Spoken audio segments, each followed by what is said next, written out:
Intention ہو کہ tampering ہوگی تو یہ ناچیز سب سے پہلے ریزگنیشن دے دے گا. سوال ہی پیدا نہیں ہوتا. جب تک میں ہوں جہاں بھی ہوں ایسی کوئی چیز آئے گی تو اس کو بھرپور طریقے سے کاؤنٹر کریں گے, اپوز کریں گے. اور آپ کو ایک اچھی بات بتاؤں کہ جو پرائم منسٹر صاحب ہیں ان کے بھی خیالات یہی ہے کہ میں آپ کے سامنے بہت اچھا. یہ تو دیکھیے کوئی ٹھیک ہے کوئی تقریب کرنے کے لیے کہہ رہا ہے تو کہتا ہے یہاں سے سنیں یہاں سے نکال دیں. تو اس میں جیسے بعض لوگ بات کرتے ہیں اسلام کے بارے میں جب کوئی بات ہوتی ہے تو بعض ہمارا ایک طبقہ ہے جو کہ اس قسم کی بحث چھیڑتا ہے.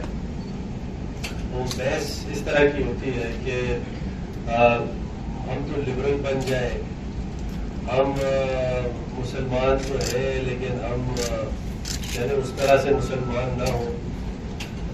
تو میں ان سے یہ کہتا ہوں کہ اگر خدا نہ خواستہ ایسا ہو, اگر اس اسٹیٹ آف پاکستان سے خدا نہ خواستہ میرے منہ میں خاک اسلام نکال دیا جائے تو پھر تو پارٹیشن کا جواز نہیں رہتا. بہت اچھی. ماشاء اللہ ماشاء اللہ. آپ مجھے بتائیں کہ پارٹیشن کا جو انڈیا پاکستان کا جو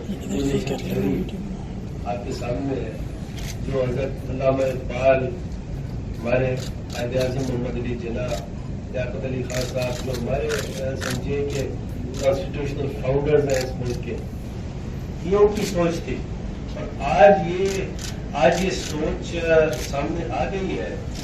جو مولانا ابوالکلام آزاد کی سوچ تھی تو انڈیا نے خود ڈیفیٹ کر دی اسے.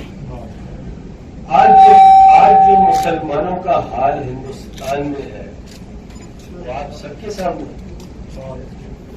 اور میں آپ کو بتاؤں کہ میں ایک پولیٹیکل پارٹی سے بلانگ کرتا ہوں, سب کو پتا ہے. اور میں آپ کو بتاؤں کہ آج کی وہ جو ایم کیو پاکستان ہے وہ پاکستان کے ساتھ ایسے آگے کھڑی ہے اور کوئی اس میں دو اوپینین نہیں ہے. یہی ٹو نیشن تھیوری, یہی ہمارا دین,